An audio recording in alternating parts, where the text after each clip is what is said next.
Cimmeria, Land of Dark Deep Night. Chapter 1. Lookout. The Eglophian mountains rose above the land like circling giants of blue mantled steel to the north of Cimmeria. They gleamed with ice and snow as they pierced through the dark rain-laden sky towards the stars above. The meandering dark wisps of everlasting clouds gently rolled above the encamped lookouts.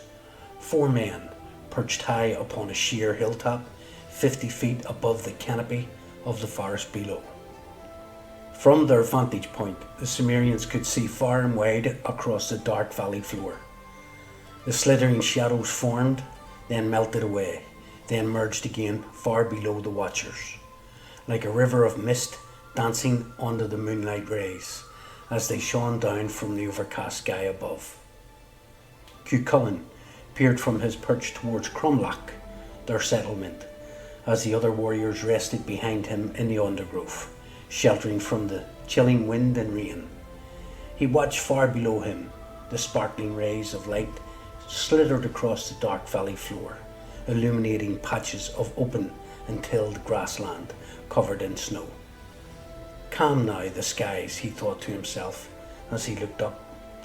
But when his god Crom awakened from his slumber upon his mountain peak, he would bellow forth his rage above to awaken the sky gods.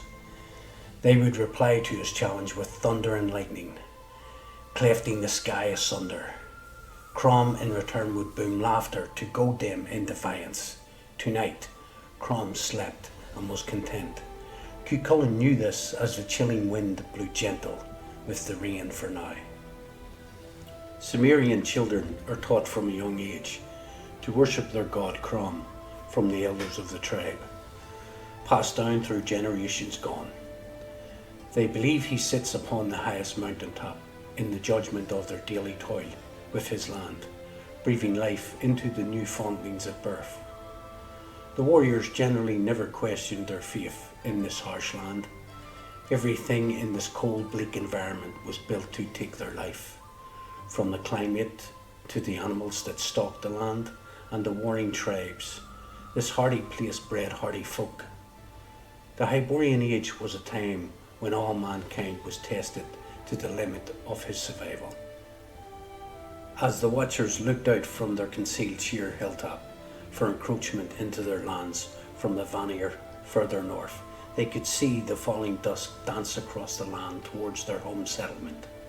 A steady stream of torches could be seen flaming into procession, like a winding snake on the dark valley floor miles away. Their fir tents could be seen clearly, dotted around the centre of the valley, light illuminated from the snow-covered hide roofs, behind a large stockade of timber encircling the settlement.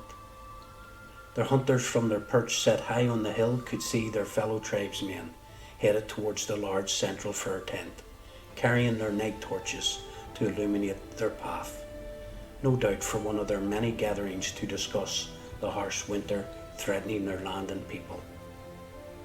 Cuchulainn sat with one leg swinging nonchalantly over the ledge, while the other leg was used to rest his axe on for support as he sharpened the blade head. Below him, 50 feet downwards into the darkness, was the dense forest canopy.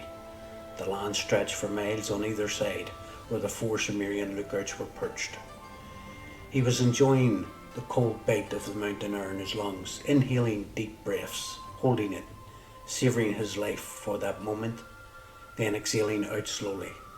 "Ah, this is the life," he whispered aloud to no one, then went back to slowly sharpening his axe head. Blian broke the silence of the night. "You're going to thin that blade too much, Chew. No doubt dreaming of using it on some Vanir dogs, eh?" He let out a small chuckle under his breath, then persisted in finding some comfort in the cold damp foliage under him, wrapping his fur cloak tight for some heat for his old bones. He knew Cuchulainn the hound would never sleep while on lookout duties. Oh no, he took advantage of the younger hound's commitment. He needed to sleep more. His older years were catching up on him lately.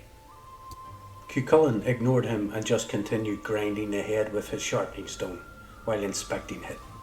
tilting it to the moon, watching the sparkles dance on the edge of the blade. He stopped suddenly, his sharpening stone hand motionless, turning his head slightly to the right, listening with his eyes shut intently. Was it the wind, or a wild animal below in the forest moving with speed? He could hear the crackling and shifting timber in the quiet night. Then, all of a sudden, a blinding flash of red lit the canopy of the forest below. Then a scream broke above the wind and rain, only Cuchulainn hearing it distinctly from his vantage point near the edge. Then another blinding flash of red, closer this time. Another scream arose louder, blood-curdling. At least a mile away, thought Cuchulainn. Close enough to the settlement to cause him some concern. He knew it was time to act. He rose up, concentrating his gaze and ear towards the area of the forest the light had emanated from. He slowly placed his axe into its leather holder without looking. Again, a large flash of red light lit the canopy below. It was headed towards the settlement for sure, he thought. Was it the last party of Cimmerian raiders sent north, maybe returning, pursued by Vanir warriors with flame arrows? Cuchulainn turned to his resting comrades. "Wake, you fools! We have invaders!"